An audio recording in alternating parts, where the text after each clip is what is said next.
హైదరాబాద్ నాచారంలో యువతి ఆత్మహత్య ఘటన కలకలం రేపుతోంది. సెల్ఫీ వీడియో తీసుకొని మరి దీప్తి అనే ఒక యువతి ఆత్మహత్య చేసుకుంది. హబ్సిగూడలోని ఐఐసిటీలో ప్రాజెక్ట్ అసిస్టెంట్గా పనిచేస్తోంది దీప్తి.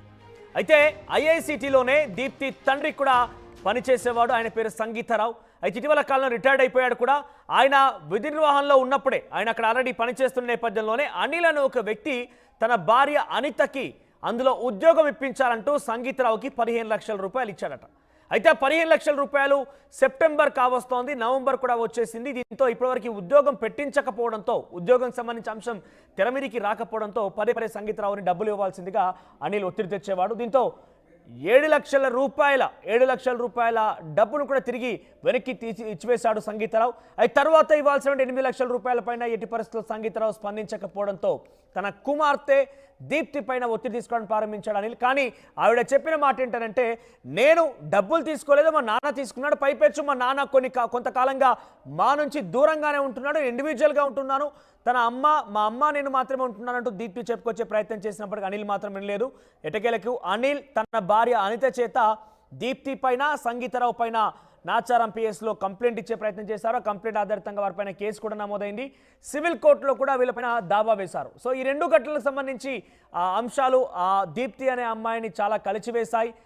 అవమాన భారంతో ఆ అమ్మాయి ఆత్మహత్య చేసుకున్నట్టు తెలుస్తోంది. సూసైడ్లో కూడా చాలా క్లియర్గా పేర్కొంది, నా మరణానికి కారణం అనిల్తో పాటుగా అనిత మరియు అనిత తండ్రి సోమయ్య, వీళ్ళే కారణంగా ఉన్నారు, నేను అందుకే మరణిస్తున్నాను, నాకు వీళ్ళకి ఎటువంటి సంబంధం లేదు అని చెప్పి ఈ పూర్తి విషయాలు చెప్తూ ఆవిడ ఒక సూసైడ్ని కూడా, అంటే సెల్ఫీ వీడియో తీసుకొని ఆత్మహత్య చేసుకుంది, ఉరివేసుకుని ఆత్మహత్య చేసుకుంది.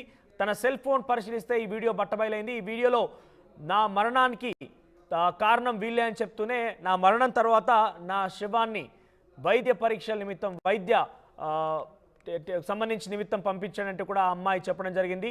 సైదులు అనిల్, అనిత, సోమయ్యల పైన ప్రస్తుతం నాచారం పోలీసులు కేసు నమోదు చేశారు. పూర్తిగా నా మరణానికి కారణం వాళ్ళే అని చెప్తూ, నాన్న డబ్బు తీసుకుంటే నా మీద తప్పుడు కేసులు పెట్టారు, నా జీవితాన్ని నాశనం చేశారంటూ ఆవేదన వ్యక్తం చేస్తూ ఆవిడ ఆ వీడియోలో రికార్డ్ చేయడం జరిగింది. కేసుల మీదే పోరాడే స్తోమత నాకు లేదు, నా మరణంతో నా కుటుంబానికి న్యాయం జరుగుతుందని, నా చావుకు కారణమైన వాళ్ళకు శిక్ష పడాలన్న, మృతదేహాన్ని కూడా వైద్య పరిశోధనకు ఇచ్చేయంటూ ఆ అమ్మాయి దీప్తి సెల్ఫీ వీడియో రికార్డ్ చేసింది. ఒకసారి ఆవిడ ఏం మాట్లాడింది చివరి నిమిషాల్లో ఆ వీడియో ఏంటి అనేది చూసే ప్రయత్నం చేద్దాం. తీసుకుంటాను కానీ అవి తీసుకోవాలి చూస్తూ, నేను తప్పు చేస్తాను అనుకోకండి, కరెక్ట్, ఇంత కష్టపడి బతుకుతున్నా. మరి మొదటికి లాగాలని వాడుకున్న అధికారంతో వాడు కేసు తెచ్చిన నిలిగాడు. వాడు వేసిన కేసులు తప్పని అందరూ తెలుసుకుని అందరూ ఎవరు హిట్ చేయట్లేదు. మరి ఎక్కడికి వెళ్ళినా డబ్బులు కట్టినట్టు కానీ మనం ఇంతగా తీసుకున్నామా లేదా అని ఎవరు చూడట్లేదు. తీసుకున్న సంగీతరావు బాగానే ఉన్నాడు, ఇచ్చిన వాళ్ళందరూ బాగున్నారు, కానీ లైఫ్ ఖరాబ్ అయిపోయింది.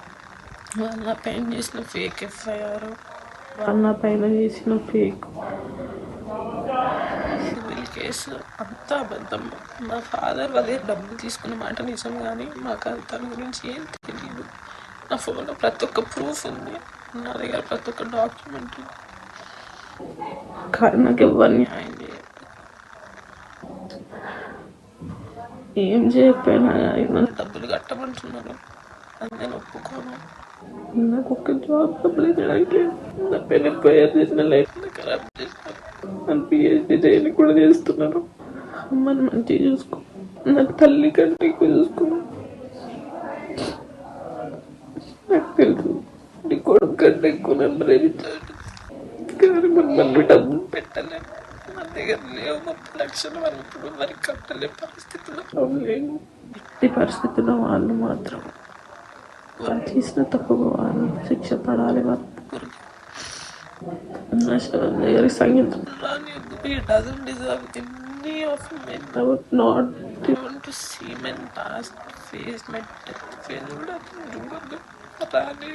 తండ్రైనా సరే విషయం బయట తెలిసిపోయింది, బయట తలెత్తుకొని తిరగలేకపోతున్నా. నా వల్ల కాదు ఇంకా.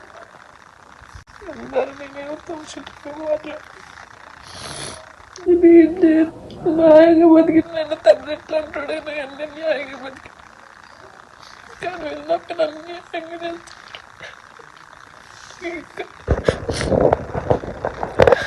చేస్తాను ఫైట్ చేయాలి. ఇది చివరి నిమిషంలో దీప్తి ఆత్మహత్య చేసుకునే ముందు రికార్డ్ చేసుకున్న వీడియో. తనకు సంబంధం లేని విషయం పైన కావాలనే ఇబ్బంది పెట్టి తప్పుడు కేసులు నమోదు చేశారు. ఇన్ఫ్యాక్ట్ తను ఒక మాట కూడా మాట్లాడింది, అనిల్ అధికారంతో ఉన్నాడు, ఆయన అధికారంతో నేనేమాత్రం తాళలేకపోతున్నా, నాకు ఆ స్తోమత లేదు, ఇప్పటికే చాలా ఇబ్బందుల్లో ఉన్నాం, నేను ఇంకా నా తల్లిని నేను ఇబ్బంది గురి చేయదలుచుకోలేదు, ఇక దయచేసి నా తండ్రి నా శవం దగ్గర కూడా రావద్దన్నట్టుగా ఆవిడ మాట్లాడుకొచ్చినట్టు అర్థమవుతోంది. ఒకసారి మా ప్రతినిధి దేవిక దగ్గరికి వెళ్దాం. దేవిక, ఏం జరిగింది? తండ్రి సంగీతరావు తీసుకున్నటువంటి డబ్బులకు దీప్తిని బలి చేశారంటే ఏం తెలుస్తుంది? అంటే ఈ రకంగా దీప్తి మాటల్లో అయితే చాలా క్లియర్గా అర్థమవుతోంది, తన తండ్రి తీసుకున్నారు, అది కూడా ఎంత తీసుకున్నారన్న విషయం తెలియదు, చాలా చూసేవారంతా కూడా ఇచ్చేయాల్సిందని పట్టుబడుతున్నారే కానీ ఎంత ఇచ్చారు ఏంటనే ఎవరికి మాత్రం తెలియలేనట్టుగా ఆవిడ మాట్లాడుకొస్తున్నారు. ఏంటి అప్డేట్స్? ఎస్ మనోజ్, నాచారం సరస్వతి కాలనీలో దీప్తి అనే మహిళ 25వ తారీఖు అంటే డిసెంబర్ 25వ తారీఖు క్రిస్మస్ రోజు ఇంట్లో వాళ్ళందరూ కూడా చర్చికి వెళ్ళిన నేపథ్యంలో తను ఒక్కతే చర్చికి రాను, నేను ఇంట్లోనే ఉంటాను, నాకు కొంచెం తలనొప్పిగా ఉంది అంటూ కూడా ఇంట్లోనే ఉండి ఒక్కసారిగా తను సెల్ఫీ వీడియో తీసుకొని మరి ఆత్మహత్య చేసుకుందని చెప్పొచ్చు. అయితే ప్రస్తుతానికి దానికి వివరాలు చూసుకుంటే కనుక దీప్తి అనే మహిళ ఇప్పుడు ప్రస్తుతానికైతే మనం వాళ్ళ ఇంటి దగ్గరే ఉన్నాం. అయితే పైకి వెళ్తే కనుక దీప్తి అనే మహిళ హబ్సిగూడలోని ఐఐసిటిలో పనిచేస్తూ ఉంది. అంటే ఏదైతే ప్రాజెక్ట్ అసిస్టెంట్గా అయితే పనిచేస్తుంది అదే కంపెనీలో తన తండ్రి కూడా పనిచేస్తూ రిటైర్ అయిపోయారు. అయితే ఏదైతే ఐఐసిటిలో తన తండ్రి సంగీతరావు కూడా పనిచేస్తూ రిటైర్ అయిపోయారు కాబట్టి అందులో పని కోసం కానిస్టేబుల్గా పనిచేస్తున్న ఒక వ్యక్తి ఎవరైతే ఉన్నారో అనిల్ అనే వ్యక్తి తన భార్య అనిత కోసం ఆ కంపెనీలో జాబ్ కావాలి అంటూ కూడా సంగీతరావుకి దాదాపుగా కొన్నేళ్ల క్రితం అంటే 2 ఏళ్ల క్రితం 15 లక్షలు అయితే ఇవ్వడం జరిగింది. ఆ 15 లక్షలు దాదాపు ఇప్పుడు కొన్ని సంవత్సరాలు అయిపోగా ఇప్పటి వరకు కూడా డిసెంబర్ అయిపోయింది, నవంబర్ అయిపోయింది, ఇప్పటికీ కూడా జాబ్ రాలేదు, సో మీరు మా డబ్బులు మాకు తిరిగి ఇవ్వండి అంటూ కూడా అనిల్ చెప్పడం జరిగింది. అయితే 7 లక్షలు ఇవ్వగా ఇంకా మిగతా డబ్బులు ఇవ్వడానికి కొంత సమయం పడుతుంది, అదేవిధంగా కొంచెం ఫోన్లో కూడా కాంటాక్ట్లో లేరు, మిగతా డబ్బులు ఇవ్వడానికి అంటే తీసుకోవడానికి ఎంతగా ప్రయత్నించినా కూడా సంగీతరావు అసలు స్పందించకపోవడంతో తన కూతురు దీప్తిని ఒత్తిడి చేయడం జరిగింది. అయితే ప్రస్తుతానికి చూడొచ్చు వాళ్ళ ఇంటి దగ్గర అయితే ఉన్నాం. ఎప్పుడైతే దీప్తిని అంటే మీ తండ్రి ఇలా చేశాడు, డబ్బులు ఇవ్వండి అని అడగగా మా తండ్రి చేసిన దానికి నేనెందుకు ఇస్తాను, ఇప్పుడు మా తండ్రి మాతో లేరు అంటూ కూడా చాలాసార్లు చెప్పడం జరిగింది. అయితే ప్రస్తుతానికి ఇక్కడ మనం ఇంటి దగ్గర అయితే ఉన్నాం. ఎన్నిసార్లు చెప్పినా కూడా దీప్తిని అనిల్ పదే డబ్బుల కోసం విసిగించడం, అదేవిధంగా పోలీస్ స్టేషన్లో కంప్లైంట్ ఇవ్వడం, కోర్టు దాకా కూడా వెళ్ళడం, అంటే ముఖ్యంగా సంగీతరావు అలాగే దీప్తి మీద కేసు పెట్టడం అనేది తను జీర్ణించుకోలేకపోయింది. అంటే మా తండ్రి చేసిన తప్పుకి నేనేం చేశాను అంటూ కూడా తను మనస్తాపానికి గురైంది. పదే ఫోన్లు చేసి డబ్బులు ఇవ్వాలి అంటూ కూడా, అంటే తనకి తెలియనప్పటికీ కూడా అసలు ఈ విషయాలు ఏవి తెలియనప్పటికీ కూడా తన మీద ఒత్తిడి చేయడం, వేధించడం, పదే ఫోన్లు చేసి అంటే సమయం సందర్భం అని కూడా లేకుండా ఊరికే తన మీద ఫోన్లు చేసి తన మీద తప్పుడు ఆరోపణలు చేయడంతో తను మనస్తాపానికి గురై నా కెరియర్ ఇంతటితో ఆగిపోయింది అంటూ కూడా తను ఎంతగానో మనస్తాపానికి గురై ఒక్కసారి ఇప్పుడు పోలీస్ స్టేషన్లో అయితే ఉన్నారు. ప్రస్తుతానికి కేసు నమోదు చేసుకొని పోలీసులు కూడా దర్యాప్తు చేపడుతున్నారు. రైట్ దేవిక, సో మొత్తం మీద ఆవిడ మాట్లాడుతున్న మాటల్లో అనిల్కి అధికారం ఉందని ఒక మాట మాట్లాడుకొచ్చారు. అట్ ద సేమ్ టైం ఎవరికి చెప్పినా కూడా డబ్బులు ఇవ్వండి అని చెప్తున్నారు పదే కానీ నాకు డబ్బులు ఇచ్చిన విషయం ఎవరు చూడడం లేదు, ఎంత ఇచ్చాడనే విషయం కూడా తెలియదు, నా దగ్గర అన్ని ప్రూఫ్స్ ఉన్నాయి, డాక్యుమెంట్స్తో సహా ఉన్నాయంటూ మాట్లాడుకొచ్చారు. నిజంగా అనిల్ తన తండ్రి సంగీతరావుకు డబ్బులు ఇచ్చారా లేదంటే దీప్తికి ఇచ్చారా? విషయాలు ఏం తెలుస్తున్నాయి అటువంటి విషయాలపైన? ప్రస్తుతానికైతే సంగీతరావుకి అనిల్ ఇచ్చిన డబ్బుల గురించి కానీ లేకపోతే వాళ్ళిద్దరి మధ్య ఎన్నాళ్ళ నుంచి పరిచయం ఇవేమి కూడా దీప్తికి తెలియనప్పటికీ కూడా కేవలం సంగీతరావు కూతురు దీప్తి అంటే ఇప్పుడు సంగీతరావు ఎవరైతే ఉన్నారో తండ్రి, తను ఇప్పుడు ఎక్కడున్నాడు ఏంటి కాంటాక్ట్లో లేడు కాబట్టి తన కూతురు ఇప్పుడు తనకి తెలిసి అంటే ఎక్కడుంటుంది తన కాంటాక్ట్ ఇవన్నీ తెలుసు కాబట్టి కేవలం తండ్రి చేసిన తప్పుకి తన కూతురు దగ్గర నుంచి డబ్బులు తీసుకోవాలంటే తన కూతురు ద్వారా అయినా సరే ఏవైతే ఇప్పుడు డబ్బులు నాకు రావాల్సి ఉన్నాయో అవి వస్తాయని చెప్పి అనిల్ ఎంతగా ఒత్తిడి చేశాడనేది కూడా ఇక్కడ మనకి చాలా క్లియర్గా తెలుస్తుంది. దీప్తి పదే పదే చెప్తూనే ఉంది, మా తండ్రి ఎక్కడున్నాడో మాకు తెలియదు, ఇప్పుడు మేము మా తండ్రితో ఉండట్లేదు, తను మాకు ఇప్పుడు కాంటాక్ట్లో లేరు, కావాలంటే సాక్ష్యాలు కూడా మా దగ్గర ఉన్నాయి, కావాలంటే చూడండి అంటూ కూడా పదే పదే చెప్పినప్పటికీ కూడా అనిల్ వినకపోవడంతో అదే విధంగా కూడా నమోదైనప్పుడు ఎవరికి చెప్పుకోలేకపోయిందా? పోలీసుల దగ్గర ఈ ఆధారాలు ఈ డాక్యుమెంట్లు పొందుపరచలేకపోయిందా ఆవిడ? దీని గురించి మనం కుటుంబ సభ్యులతో మాట్లాడినప్పటికీ కూడా ఇప్పుడు ప్రస్తుతానికి మేము ఏమి కూడా మాట్లాడలేము. ఎందుకంటే మా కూతురు చనిపోవడం మాకే బాధాకరంగా ఉంది. అసలు తను ఎప్పుడు ఏ విధంగా యాక్టివ్గా ఉండేదో ఆ రోజు కూడా, అంటే డిసెంబర్ 25న కూడా అదే యాక్టివ్గా ఉంది. మరి సడన్గా ఈ విధంగా జరిగింది. ఇంకా వాటి గురించి మాత్రం ఇప్పుడు మేము ఏమి మాట్లాడలేము.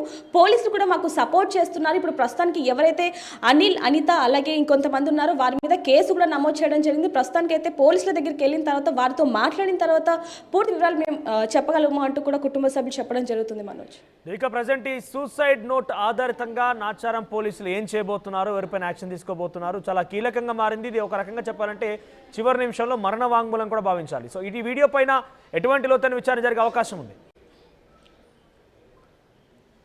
ఎస్, ప్రస్తుతానికి దీప్తి మీరు ఏదైతే కేసు నమోదు చేశారో అది కొట్టివేసే పరిస్థితి అయితే మనకి కనిపిస్తూ ఉంది. ఎందుకంటే తను చనిపోయింది కాబట్టి తన పేరును కూడా రిమూవ్ చేయబోతున్నారు. అలాగే ఇక్కడ ముఖ్యంగా సంగీతరావు, అంటే దీప్తి తండ్రి ఎవరైతే ఉన్నారో అతన్ని పిలిచి అసలు దీప్తికి ఇందులో ఏమైనా సంబంధం ఉందా ఏంటనే విషయాలు కూడా కనుక్కునే ప్రయత్నం కూడా చేస్తున్నారు. ఇప్పుడు ప్రస్తుతానికి అయితే సంగీతరావు అలాగే అనిల్ అలాగే అనిత కూడా ఇప్పుడు పోలీస్ స్టేషన్లో పోలీసులు విచారిస్తున్నట్టుగా అయితే తెలుస్తుంది. దీనికి సంబంధించి కూడా ప్రస్తుతం ఏంటనే విషయాలు కూడా పోలీసులు ఇన్వెస్టిగేషన్ చేసిన తర్వాత చెప్పే ప్రయత్నం ఉన్నట్టుగా తెలుస్తుంది. మనోజ్, హైదరాబాద్ నాచారంలో ఒక యువతి ఆత్మహత్య కలకలం రేపుతోంది. సెల్ఫీ వీడియో తీసుకొని సూసైడ్ చేసుకుంది. ఐఐసిటీలో ప్రాజెక్ట్ అసిస్టెంట్గా పనిచేస్తున్నటువంటి దీప్తి అని ఇక్కడ కనిపించేటువంటి ఆర్టిస్ట్ స్క్రీన్పై కనిపించేటువంటి ఈ అమ్మాయి తన తండ్రి సంగీతరావు చేసినటువంటి నిర్వాహకం కారణంగా ఆత్మహత్య చేసుకోవాల్సి వచ్చింది. సంగీతరావుకి అనిల్ అనే ఒక వ్యక్తి తన భార్యకి ఉద్యోగం ఇప్పించాలి ఈ కంపెనీలో అంటూ 15 లక్షల రూపాయలు ఇచ్చినట్టు తెలుస్తోంది. కానీ ఎన్నేళ్ళైనప్పుడు ఆ ఉద్యోగం ఇప్పించకపోవడంతో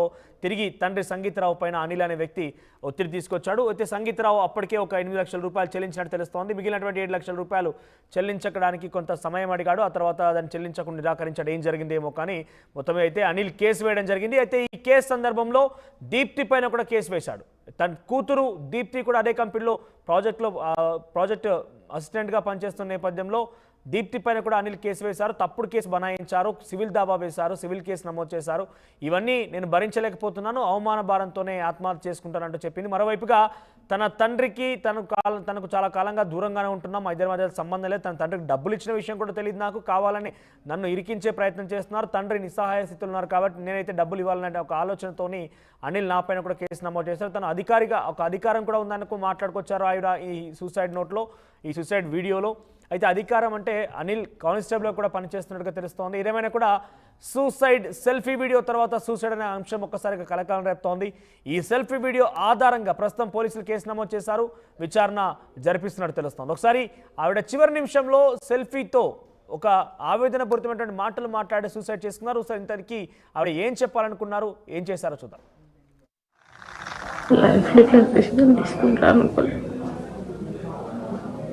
కానీ అది తీసుకోవాలని చూస్తాను.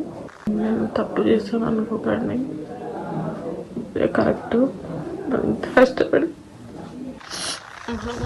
బతుకుతున్నా మరి మొదటికి లాగాలని వాడుకున్న అధికారంతో వాడు కేసు తెచ్చిందని వాడు వేసిన కేసులు తప్పని అందరూ తెలుస్తుంది. అందరూ ఎవరు హెల్ప్ చేయట్లేదు. మరి ఎక్కడికి వెళ్ళినా డబ్బులు కట్టినట్టు మనం తీసుకున్నామా లేదా అని ఎవరు చూడట్లేదు. తీసుకున్న